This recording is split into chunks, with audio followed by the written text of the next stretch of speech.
بسم اللہ الرحمن الرحیم الحمد للہ رب العالمین والصلاة والسلام علی سید الانبیاء والمرسلین اما بعد فاعوذ باللہ من الشیطان الرجیم بسم اللہ الرحمن الرحیم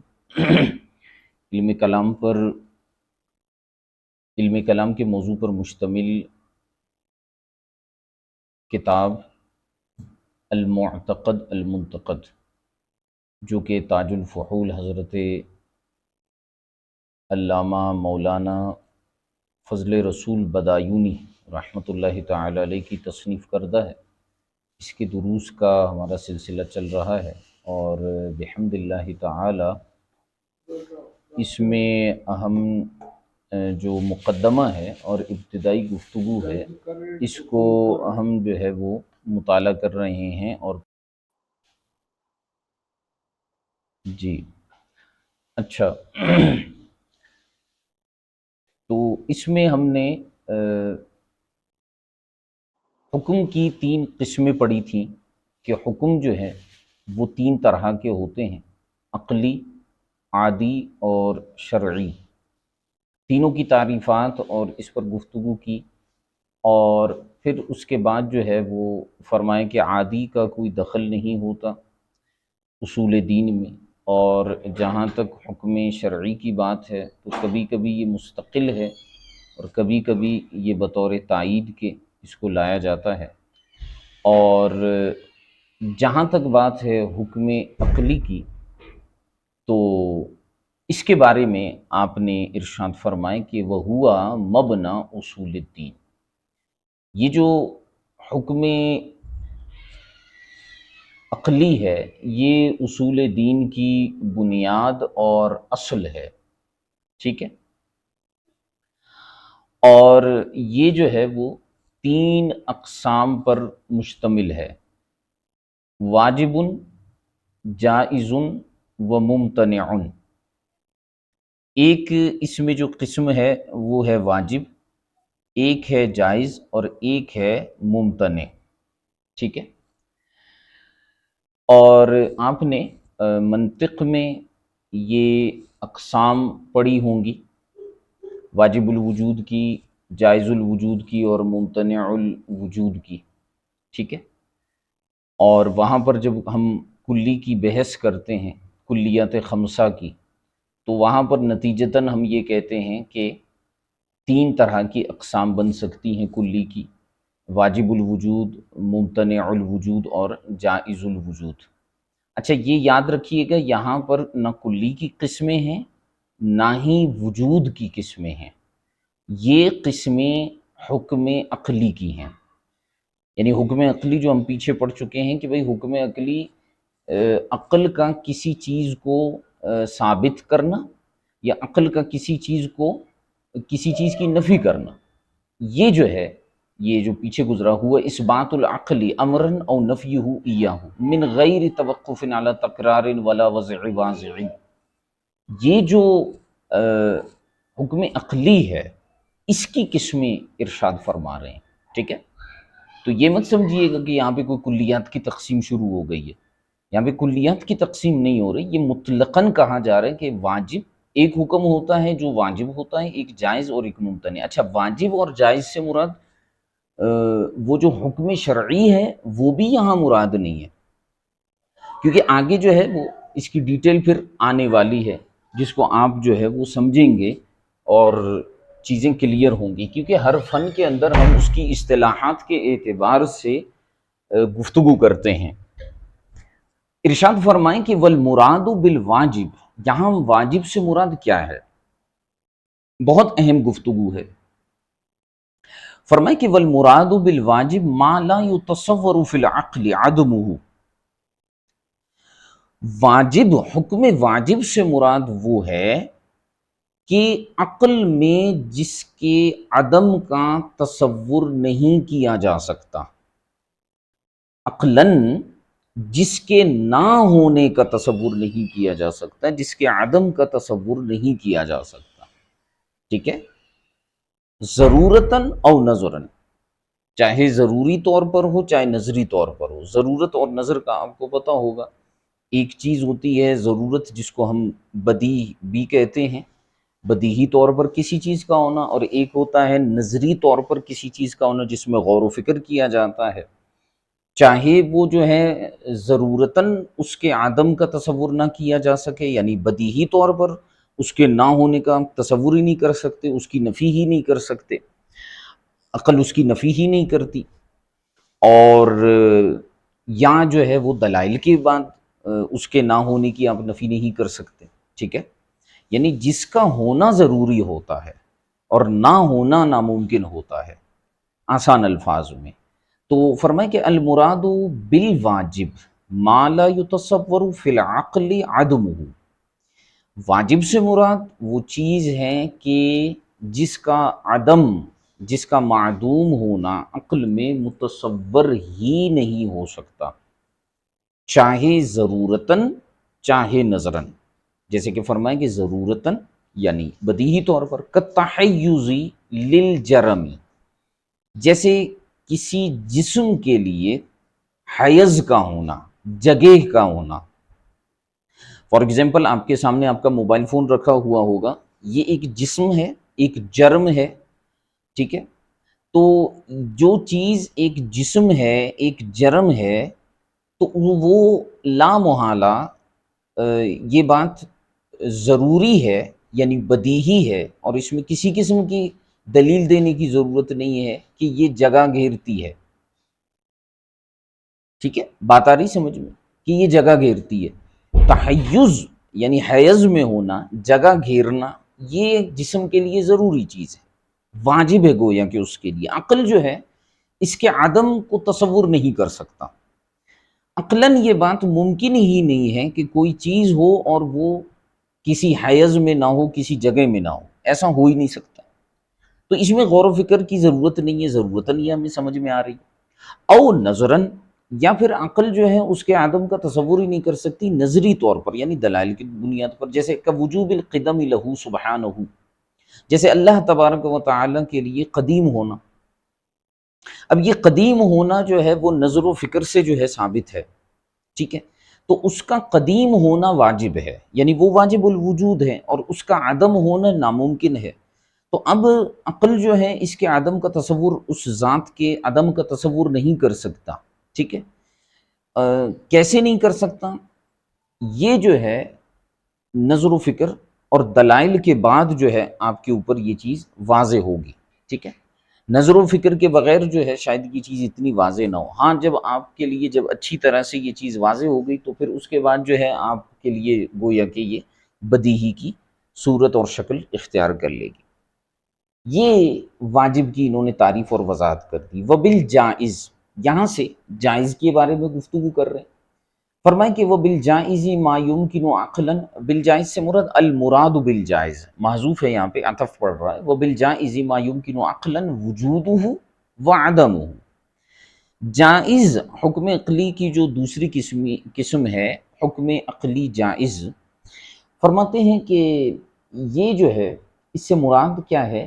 وہ چیز ما یمکن عقلا وجودہ وعدمہ، وہ چیز کی عقلاً جس کا وجود، یا وہ حکم جس کا عقلاً وجود اور عدم دونوں ممکن ہو، ضرورتاً بھی اور نظراً بھی، ٹھیک ہے؟ یعنی بدیہی طور پر بھی اور نظری طور پر بھی۔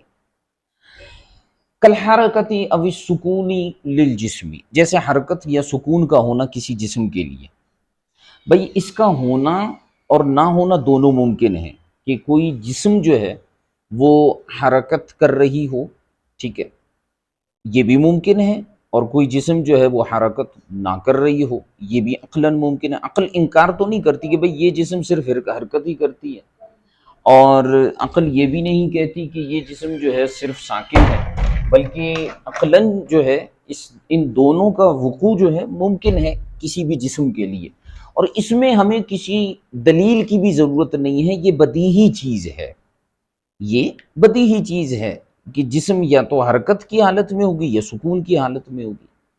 او نظراً، یا پھر کچھ چیزوں میں غور و فکر کرنا ہوتا ہے، کالعفوی، جیسے اللہ تبارک و تعالیٰ اپنے کسی بندے کو معاف فرما دیتا ہے گناہوں کے باوجود، تو عفو جو ہے یہ ممکن ہے عقلاً، یعنی اس کا وجود بھی ممکن ہے اور اس کا عدم بھی، جسے چاہے معاف فرمائے جسے چاہے معاف نہ فرمائے۔ تو عفو جو ہے وہ واجب تو نہیں ہے کہ اس کا نہ ہونا ممکن ہی نہیں ہے، ٹھیک ہے، یا یہ جو ہے وہ ممتنع، جیسے اس کے آگے بات آئے گی کہ ممتنع بھی نہیں ہے، تو ممکن ہے۔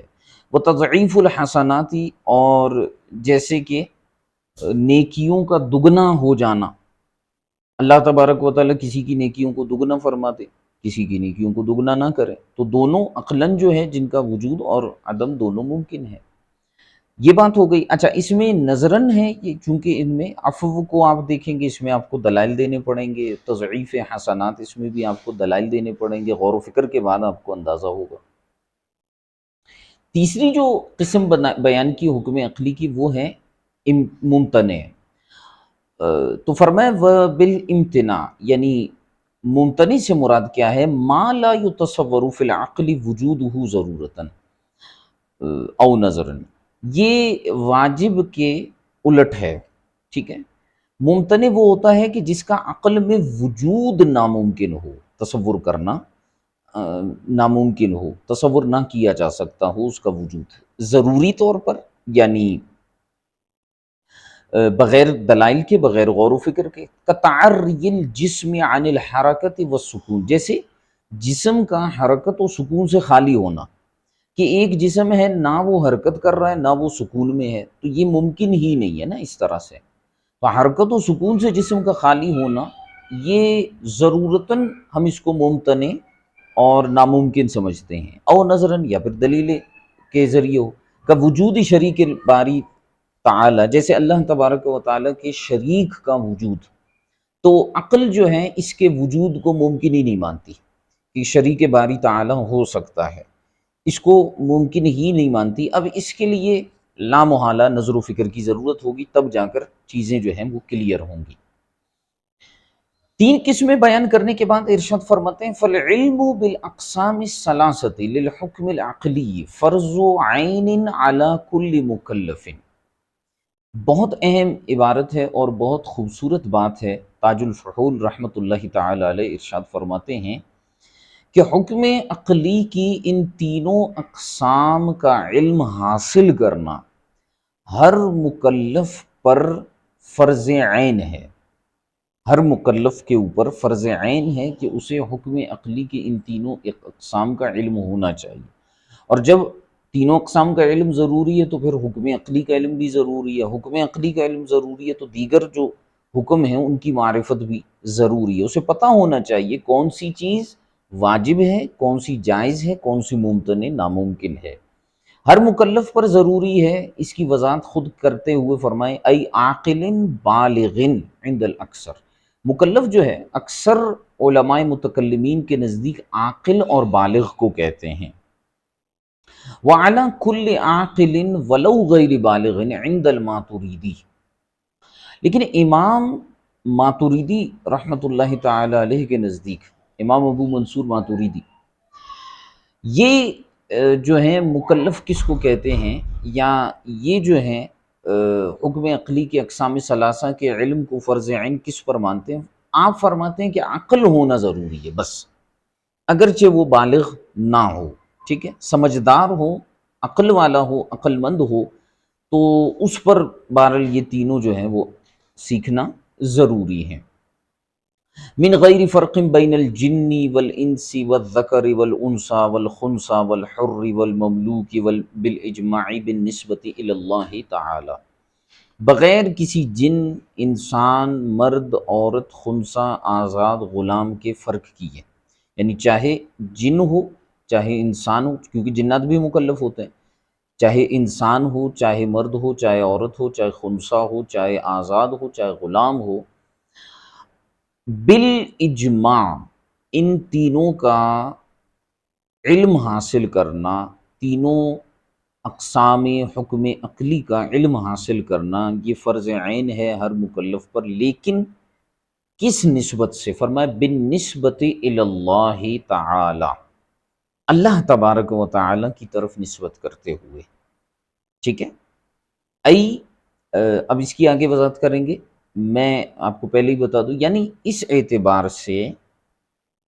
کہ کون سی چیز اللہ تبارک و تعالی کے حق میں واجب ہے، کون سی چیز اس کے حق میں ممتنع ہے، جائز نہیں ممتنع ہے، ٹھیک ہے۔ اچھا، واجب سے مراد اس پر واجب نہیں ہے، اس کے حق میں واجب ہے، جیسے اس کی صفت وجود ہے، صفت قدرت ہے، ٹھیک ہے، صفت دوام ہے، یہ اس کے حق میں واجب ہیں۔ اور کون سی چیزیں ممتنع ہیں؟ کذب ممتنع ہے، اس کا عدم ممتنع ہے۔ اس حیثیت سے ان اقسام ثلاثہ کی معرفت بالنسبت الی اللہ بالاجماع یہ ہر مکلف پر فرض عین ہے۔ ای علم ما یجب فی حقہ تعالی، یعنی اس چیز کا علم جو اس کے حق میں واجب ہے، اللہ تبارک و تعالیٰ کے حق میں، وہ یجوز اور جائز ہیں جو چیزیں، وہ یستحیل یا جو ہے وہ، اچھا اس میں یجوزو کا بھی ذکر کیا انہوں نے، جو جائز ہیں اس کے حق میں، وہ یستحیل یا جو ہے محال ہے، ٹھیک ہے۔ یہ تینوں چیزیں اس کے حق میں جاننا جو ہے وہ ضروری ہے۔ اچھا، اسی طرح مکلف پر ضروری ہے۔ اور دوسری بات، وَبِالنِّسْبَةِ إِلَى الرُّسُلِ، رسولوں کے حوالے سے بھی جو ہے ہر مکلف پر حکم عقلی کی ان تینوں اقسام کو جو ہے وہ جاننا ضروری ہے۔ ای العلم بما یجب فی حقہم ویجوز ویستحیل، یعنی اس چیز کا علم جو انبیاء کرام علیہم الصلاۃ والسلام، رسول سے مراد یہاں پر انبیاء بھی ہیں، صرف رسول نہیں ہیں، کیونکہ نبی عام ہوتا ہے، رسول خاص ہوتے ہیں، تو یہاں مراد تمام انبیاء بھی ہیں۔ یعنی اس چیز کا علم بما یجب فی حقہم، جو ان کے حق میں واجب ہے، وہ یجوز اور جائز ہے، وہ یستحیل اور محال ہے۔ وما یجب لہم من احکام النبوت، اور اسی طرح ان کے اوپر جو چیزیں احکام نبوت میں سے واجب ہیں ان چیزوں کا علم، وبالیوم الآخری، اور آخرت کے متعلق، ٹھیک ہے، وما یتعلق بذالک، اور جو اس کے متعلق ہیں۔ تو اس اعتبار سے ہر مکلف پر جو حکم عقلی ہے، ان کی اقسام ثلاثہ کو اس کی یہ جو ہے سیکھنا جاننا ضروری ہے۔ فرماتے ہیں والعلم الباحث عن جملۃ ذالک یسمى بعلم الکلام والعقائد والتوحید، ارشاد فرمایا وہ علم کہ جس میں ان ساری چیزوں سے بحث کی جاتی ہے، اسے علم کلام یا علم عقائد یا علم توحید کہا جاتا ہے، ٹھیک ہے۔ تو اب یہاں پر جو ہے وہ آپ کو گویا کہ جو مقدمے سے انہوں نے ابتدا لی ہے اور حکم کی اقسام بیان کی ہے، یہ آپ کو علم کلام کی تعریف کی طرف لے کر آ رہے تھے، ٹھیک ہے۔ تو فرمایا کہ جہاں پر جس علم میں ہم ان چیزوں سے بحث کرتے ہیں کہ اللہ تبارک و تعالیٰ کے حق میں کون سی چیز واجب ہے، کون سی چیز ممتنع ہے، کون سی چیز جائز ہے، نبیوں کے حق میں، رسولوں کے حق میں، آخرت کے متعلق، ان ساری چیزوں سے بحث کرنے کو علم کلام عقائد یا توحید کہتے ہیں۔ علم کلام کہنے کی وجہ علماء نے بہت ساری وجوہات بیان فرمائی ہیں۔ ایک وجہ تو یہ بیان کی ہے کہ علم کلام کو کلام اس لیے کہتے تھے کہ پہلے زمانے میں جو ہے وہ کسی بھی مسئلے کو لکھا جاتا تو کہا جاتا کہ فیہ الکلام، کہ اس مسئلے میں کلام یہ ہے، یعنی بحث یہ ہے، تو اس لیے اس علم کو کلام کہا جاتا ہے۔ اور بعض علماء نے اس کی یہ تعبیر کی ہے کہ پہلے کہا جاتا تھا، جیسے ہمارے ہاں بھی آج کل کہا جاتا ہے کہ بھائی بات تو یہی ہے، پہلے زمانے میں کہا جاتا تھا کہ بھائی یہی کلام ہے، تو چونکہ یہ اصل ہے، عقیدے کا علم ہے، تو اس لیے اس کو علم کلام کہا جاتا ہے۔ اور بحث کرنے کو بھی کلام کہتے ہیں، تو چونکہ اس علم میں کلام کیا جاتا ہے، بحث کی جاتی ہے، اس لیے اس کو علم کلام کہا جاتا ہے۔ عقائد اس لیے کہا جاتا ہے کہ اس میں عقائد کو بیان کیا جاتا ہے۔ توحید اس لیے بیان کیا جاتا ہے کیونکہ اس میں عقیدہ توحید پر بہت زیادہ گفتگو ہوتی ہے، جو کہ اصل الاصول ہے۔ آگے علم کلام کی تعریف بیان کرتے ہیں، فرمائیں تعریف و علم الکلام وعرفوہ، علماء متکلمین نے اس کی تعریف یہ بیان کی کہ بِأَنَّهُ الْعِلْمُ بِالْعَقَائِدِ الدِّینِیَّةِ عَنِ الْأَدِلَّةِ الْیَقِینِیَّہ، یہ علم جو ہے کس چیز کا علم ہے؟ عقائد دینیہ کا علم ہے، وہ باتیں جو دینی طور پر ہمارے لیے ضروری ہے سیکھنا سمجھنا، ان عقائد دینیہ کا علم ہے۔ اور کس طرح سے؟ ادلہ یقینیہ کے ذریعے، عقائد دینیہ کا علم ادلہ یقینیہ کے ذریعے، یعنی اس میں جو ہے اس علم میں اکثر جو دلائل دیے جاتے ہیں وہ ادلہ یقینیہ ہوتے ہیں۔ تو اس بنیاد پر انہوں نے ادلہ یقینیہ کا ذکر کیا کہ عقائد دینیہ کو سیکھنا ادلہ یقینیہ کے ذریعے سے، یہ علم کلام کہلاتا ہے۔ بہت آسان سی تعریف بیان کی۔ اس علم کا موضوع کیا ہے؟ بہت اہم بات ہے، اس کو سمجھیے گا۔ فرمائیں کہ وَمَوْضُوعُهُ الْمَعْلُومَات، اس علم کا موضوع معلومات ہیں۔ کون سے معلومات ہیں؟ یعنی وہ چیزیں جو آپ کو پہلے سے پتہ ہیں۔ التی یحمل علیہا ما تصیر معه عقیدتا دینیتا او مبدأ لذالک۔ یحملو کا جو نائب الفاعل ہے وہ ما یہاں پر جو آ رہا ہے یہ ہے۔ فرمائیں کہ اس علم کا موضوع وہ معلومات ہیں التی یحمل علیہا، کہ جن پر محمول کیا جاتا ہے اس چیز کو، ما تصیرو معہو، کہ جس چیز کے ساتھ مل کر یہ معلومات عقیدتاً دینیتاً عقیدہ دینیہ بن جاتے ہیں۔ ایسی معلومات، ایسی باتیں جو آپ کو پہلے پتہ ہیں لیکن ان پر ایسی چیزوں کو محمول کیا جاتا ہے، ان چیزوں پر ایسا حکم لگایا جاتا ہے کہ جن کی وجہ سے وہ معلومات عقیدے کی شکل اختیار کر لیتے ہیں۔ ٹھیک ہے؟ آپ کو پتہ ہے علم نحو میں، علم منطق میں آپ نے پڑھا ہوگا، ایک موضوع ہوتا ہے، ایک محمول ہوتا ہے، جو میں نے پیچھے بھی ذکر کیا تھا کہ بھئی ایک مسند الیہ، ایک مسند ہوتا ہے، محکوم علیہ، محکوم بھی۔ تو موضوع جو ہے وہ ایسی معلومات ہیں کہ جن پر کچھ چیزوں کو محمول کیا جاتا ہے، یعنی کچھ احکامات لگائے جاتے ہیں۔ آپ کو ایک چیز معلوم ہے، اس پر ایک حکم لگ جاتا ہے، لیکن وہ حکم ایسے لگایا جاتا ہے کہ اس حکم کے لگانے کی وجہ سے وہ جو معلومات ہے وہ عقیدے کی شکل اختیار کر جاتا ہے۔ تو اس کو بہت اہم انداز میں سمجھیے گا۔ المعلومات التی، آگے مثال دیں گے، المعلومات التی یحمل علیہا، ایسی معلومات کہ جن کے اوپر محمول کیا جاتا ہے۔ یہ پھر بتا رہا ہوں کہ یحملو کا نائب الفاعل جو ہے وہ ما ہے، کہ یحمل علیہا ما تصیر معہ عقیدتا دینیتا، کہ ان کے اوپر ایسی چیزوں کو محمول کیا جاتا ہے کہ جن کی وجہ سے یہ معلومات، تصیرو کا فاعل جو ہے وہ معلومات ہے، تصیرو معہ عقیدتا دینیتا، کہ وہ معلومات عقیدہ دینیہ بن جاتی ہے، او مبدأ لذالک، یا عقیدہ دینیہ تو نہیں بنتی لیکن عقیدہ دینیہ کی بنیاد اور مبدأ بن جاتے ہیں۔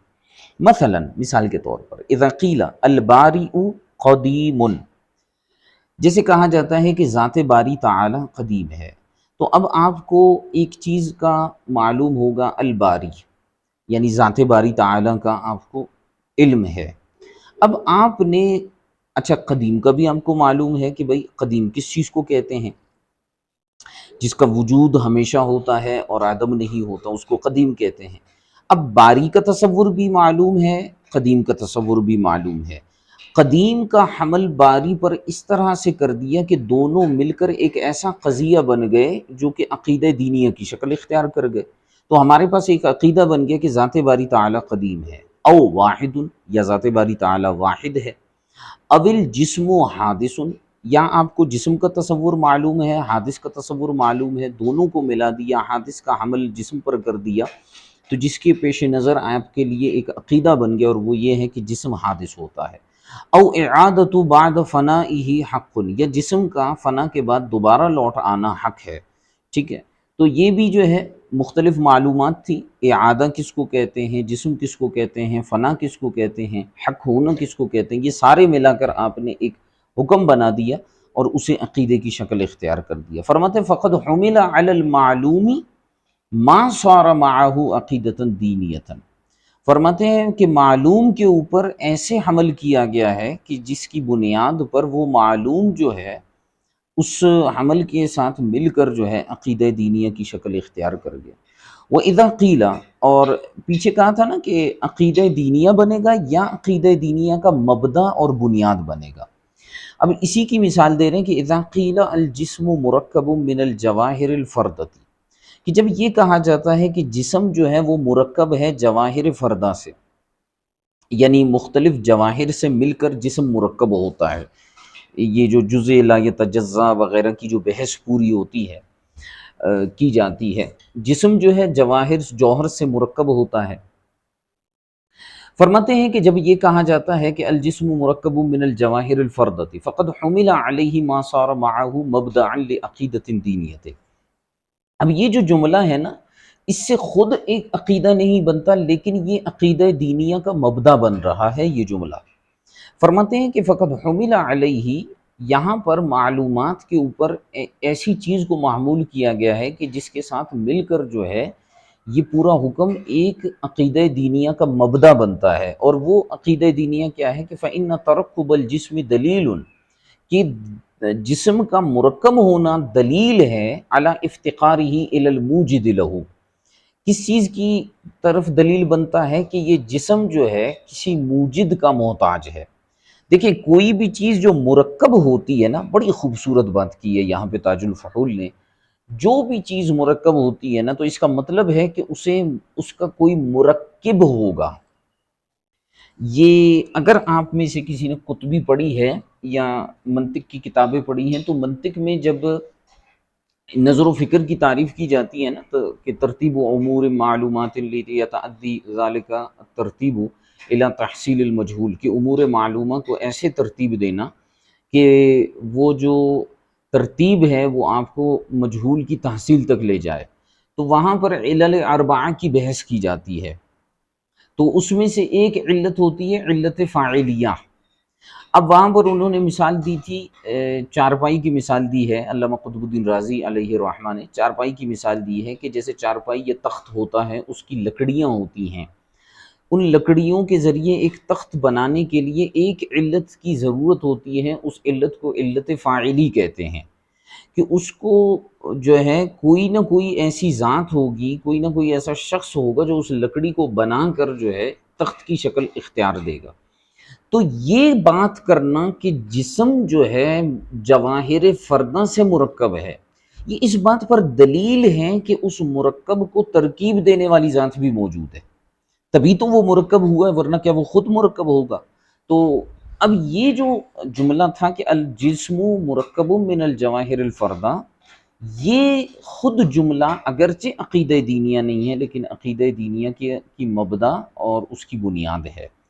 تو دو چیزیں موضوع بن سکتی ہیں، ایک ہی چیز موضوع بن سکتی ہے علم کلام کا، کہ وہ معلومات کہ جن پر ایسی چیز کو محمول کیا جائے کہ جس کے ساتھ مل کر وہ معلومات یا تو عقیدہ بنے یا مبدأ عقیدہ بنے۔ ٹھیک ہو گیا؟ اب آگے آتے ہیں علم کلام کے مسائل کی طرف کہ اس علم میں کن مسائل کے ساتھ بحث کی جاتی ہے۔ فرماتے ہیں وہ مسائلہ القضایا النظریہ الشرعیہ الاعتقادیہ۔ قضایا قضیے کی جمع ہوتی ہے وہ جملے، وہ باتیں کہ جو نظریہ ہوتے ہیں۔ نظریہ وہی بات ہے جو غور و فکر کی جن میں ضرورت ہوتی ہے، بدیہی یا ضروریہ کی یہاں پر بات نہیں ہے۔ قضایا ضروریہ کی بحث ہم نہیں کر رہے کہ وہ قضایا وہ جملے کی جن میں جن میں غور و فکر کی ضرورت نہیں ہوتی، ان کی ہم بات نہیں کر رہے۔ قضایا نظریہ وہ علم کلام کے مسائل، وہ جملے ہیں، وہ باتیں ہیں جن میں نظر و فکر کیا جاتا ہے، اور ہر وہ بات نہیں ہے کہ جس میں نظر و فکر کیا جائے، بلکہ وہ باتیں جو الشرعیہ ہوں، شرعی باتیں ہوں، الاعتقادیہ، اور جن کا تعلق اعتقادات سے ہو، کیونکہ شرعیہ کی بھی دو قسمیں ہوتی ہیں، اعتقادیہ اور فرعیہ۔ تو فرعیہ مراد نہیں ہے بلکہ شرعیہ اعتقادیہ مراد ہے۔ یہاں ایک اعتراض تھا، اس کا جواب دینا بہت زیادہ ضروری تھا، اس لیے ماتن علیہ الرحمہ نے اس کا جواب دینا مناسب سمجھا اور جواب دیا۔ فرمائیں کہ یہ جو آپ لوگ کہتے ہیں ضروریات دین، دیکھیں ضروریات دین یہ بھی تو قضایا ہیں، شرعیہ ہیں، اعتقادیہ ہیں، عقائد ہیں نا ہمارے ضروریات دین۔ اچھا ضروریات دین ان کو آپ کیوں کہتے ہیں؟ اگر آپ غور کریں تو ضروریات کا مطلب تو یہ ہوتا ہے کہ جو بدیہی ہوں، جن میں غور و فکر کی ضرورت نہ ہو، ضروری تو ہمیں اسی کو کہتے ہیں۔ ضروریات دین، دین کی وہ باتیں جو ضروری ہیں، یعنی جن میں غور و فکر کی ضرورت نہیں ہے۔ اب یہاں پہ کوئی یہ نہ سمجھے کہ جی ضروریات سے مراد ہم جو ہے نا وہ عرف عام میں جو ضروریات، بھائی ہم علم میں بحث کر رہے ہیں تو اصطلاحی طور پر ہم دیکھیں گے کہ کیا چیزیں ہم ڈسکس کر رہے ہیں۔ تو فرمائے وما یقال لبعضها، اب وہ مسائل علم کلام جن میں سے بعض کو کہا جاتا ہے کہ انہا من ضروریات الدین، کہ یہ تو ضروریات دین میں سے ہیں، تو سوال یہ پیدا ہوا کہ اگر وہ ضروریات دین میں سے ہیں تو وہ قضایا نظریہ نہ ہوئے، یعنی اس کا مطلب ہے وہ علم کلام کے مسائل سے خارج ہیں، حالانکہ نہیں ہے۔ اگر وہ ضروریات دین میں سے تو وہ نظریہ نہ ہوئے، اور اگر وہ نظریہ ہیں تو انہیں ضروریات کیوں کہہ رہے ہیں آپ؟ اور اگر سمجھنے کو آپ سمجھے تو ضروریات دین بھی جو ہیں ان پر بھی تو دلائل دیے جاتے ہیں، وہ بھی تو مکمل طور پر تو بدیہی نہیں ہوتے، ان میں بھی تو نظر و فکر کی ضرورت ہوتی ہے، ضروریات دین میں دلائل تو اس پر بھی دیے جاتے ہیں۔ تو پھر نظریہ اور ضروریہ کیا دونوں ایک چیز ہیں یا الگ ہیں؟ اگر الگ ہیں تو پھر کیا یہ مسائل علم کلام سے خارج ہیں؟ اور اگر ایک ہیں تو یہ تو خلاف مفروض ہے، کیونکہ ہم نے کبھی نہیں پڑھا کہ نظریہ الگ ہو اور ضروریہ الگ ہو، دونوں ایک ہوں، ٹھیک ہے؟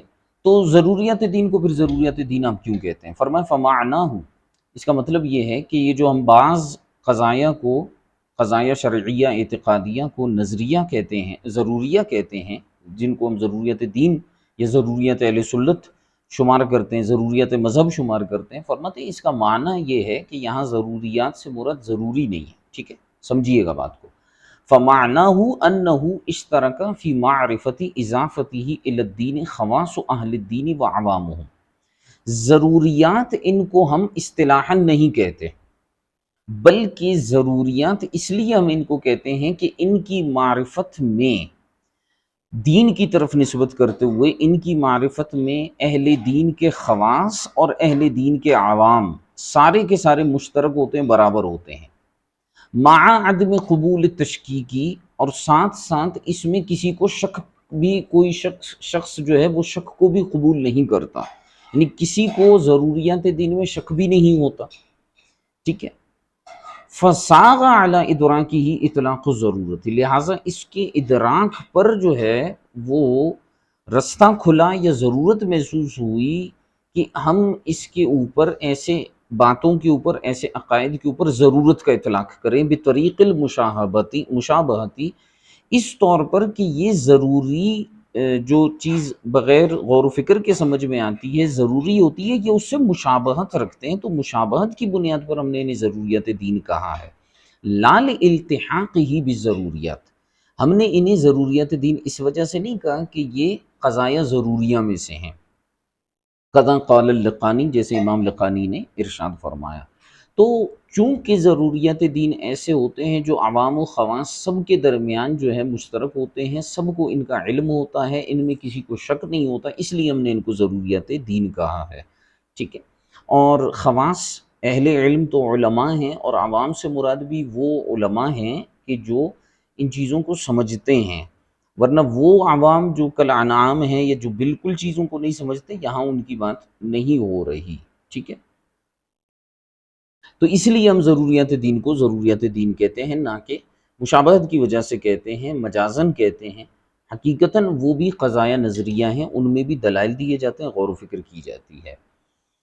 اچھا، آگے ایک اور بحث ارشاد فرماتے ہیں، فرمائے کہ والاحکام الشرعیۃ، جو احکامات شرعیہ ہیں یعنی قضایا شرعیہ ہیں، کلھا نظریۃ، یہ سب کے سب نظری ہوتے ہیں، بحسب الاصلی، یہ بہت عمدہ بات کر رہے ہیں کہ احکامات شرعیہ جو ہیں یہ ضروریہ نہیں ہوتے کہ بغیر دلائل کے سمجھ میں آ جائیں، یہ سارے کے سارے نظری ہوتے ہیں اصل کے اعتبار سے، اذ لا تثبت الا بعد ثبوت النبوتی، کیونکہ یہ جو ہیں نبوت کے ثبوت کے بعد ہی ثابت ہوتے ہیں، تو جو چیز جو ہے کسی چیز کے ثبوت پر موقوف ہو تو وہ چیز بدیہی نہیں ہوتی، ضروری نہیں ہوتی، بلکہ نظری ہوتی ہے۔ تو یہ جو احکامات شرعیہ ہیں یہ نبوت کے ثبوت پر موقوف ہیں، تو بھئی نبوت ثابت ہوگی تبھی تو احکامات ثابت ہوں گے۔ وَهِيَ لَا تَثْبُتُ إِلَّا بَعْدَ الْعِلْمِ بِالْمُعْجِزَةِ، اور نبوت خود جو ہے وہ موقوف ہے، اس کا ثبوت کس چیز پر؟ علم بالمعجزہ پر، وَهُوَ نَظْرِيٌّ، اور معجزے کا علم بھی نظری ہے۔ وَكَذَا قَالَ النابلسی، جیسے امام نابلسی رحمۃ اللہ تعالی علیہ نے ارشاد فرمایا ہے، ٹھیک ہے؟ لہٰذا یہ ساری کی ساری چیزیں نظری ہیں، ان میں دلائل کی ضرورت پیش آتی ہے۔ اب چاہے وہ دلیل عقلی ہو، دلیل نقلی ہو، بہرحال دلائل کی ضرورت تو پیش آتی ہے۔ اب رہی بات یہ کہ آپ کہیں گے کہ نہیں جی بہت ساری چیزیں تو ہمیں جو ہے وہ جو سمجھ میں آتی ہیں وہ ہمارے لیے تو ضروری ہیں، یعنی ان میں غور و فکر کی ضرورت نہیں ہوتی۔ تو اس میں علماء نے کلام کیا ہے۔ اگر آپ مناطقہ کو پڑھیں تو مناطقہ کی اس پر بڑی تفصیلی ابحاث آپ کو نظر آئیں گی۔ تو مناطقہ اس کے حوالے سے یہی بات ارشاد فرماتے ہیں کہ بھائی بات یہ ہے کہ جو نظر و فکر اور بداہت کا تعلق ہے ہر شخص میں، اس کے حوالے سے تفاوت پایا جاتا ہے۔ ہر شخص کے لیے ہر چیز بدیہی ہو یہ بھی ضروری نہیں، ہر چیز نظری ہو یہ بھی ضروری نہیں۔ بعض چیزیں کسی کے لیے بدیہی ہوتی ہیں، کسی کے لیے نظری ہوتی ہیں، ٹھیک ہے؟ تو ہمیں جو ہمارے عقائد بدیہی سمجھ میں آتے ہیں، نظر آتے ہیں، اس کی مین وجہ یہ ہے کہ ہمارے نزدیک ان کے دلائل اس قدر پختہ ہوتے ہیں کہ ہمیں جو ہے غور و فکر کرنے کی ضرورت نہیں ہوتی، اس لیے ہم ان کو نظری ضروری اور بدیہی مان رہے ہوتے ہیں۔ آگے ارشاد فرمائیں کہ غایت علم الکلام، اس علم کو سیکھنے کا مقصد کیا ہے؟ فرمایا غایتہ احکام الایمان، ایمان کو مضبوط کرنا، والتصدیق بالاحکام الشرعیتی، اور احکامات شرعیہ کی تصدیق کرنا اس علم کو سیکھنے کا مقصد ہے۔ علم کلام کی تعریف وغیرہ کو ہم نے پڑھ لیا، اور اب اس کے بعد جو آگے بحث اور موضوع آنے والا ہے وہ ہے پہلا باب ہے اس میں، الباب الاول فی الالہیات۔ پہلا باب الہیت کے متعلق ہے، ای فی المسائل التی یجب علی المکلفین اعتقادها، وہ مسائل کہ جن کا اعتقاد رکھنا مکلفین پر واجب ہے، ٹھیک ہے؟ الہیات میں سے وہ بحثیں کریں گے، اور ان میں جو ہے وہ پھر الہ کے متعلق یعنی معبود کے متعلق بحث کریں گے، اور سارے دلائل وغیرہ پر گفتگو ہوگی، معرفت باری تعالیٰ پر بھی گفتگو ہوگی۔ آج کا سبق یہیں تک رکھتے ہیں۔ امید ہے کہ آج کا سبق آپ سب کی سمجھ میں آ گیا ہوگا۔ اگر کوئی سوال وغیرہ ہے تو ارشاد فرما دیں۔ جی اگر کسی کا کوئی سوال وغیرہ ہے تو فرمائیے۔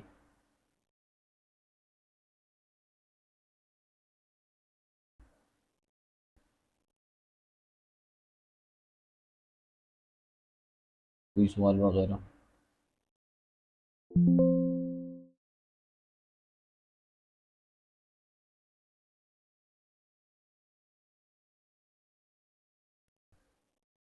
یہ آگے آئیں گی یہ چیزیں، فی الحال اجمالاً اس کو بیان کیا ہے، کون سی چیزیں جائز ہیں یا جو ہے محال ہیں یا واجب ہیں، اس پر پوری بحث ہوگی انشاءاللہ الکریم۔ فی الحال ہم اس کو اجمالاً دیکھ رہے ہیں، اس پہ سیر حاصل گفتگو ہوگی کئی چیزوں پر، اللہ نے چاہا۔ اگر پھر بھی جو ہے وہ نہیں آیا سمجھ میں عرض کر دوں گا۔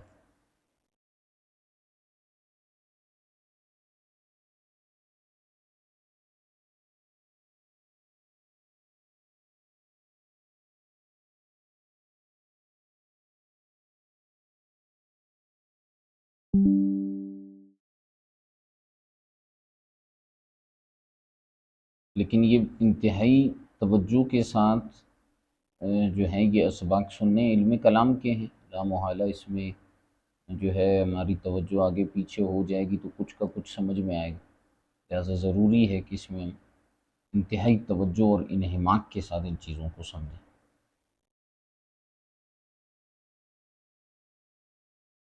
چلیں، جزاکم اللہ تعالی خیرا کثیرا۔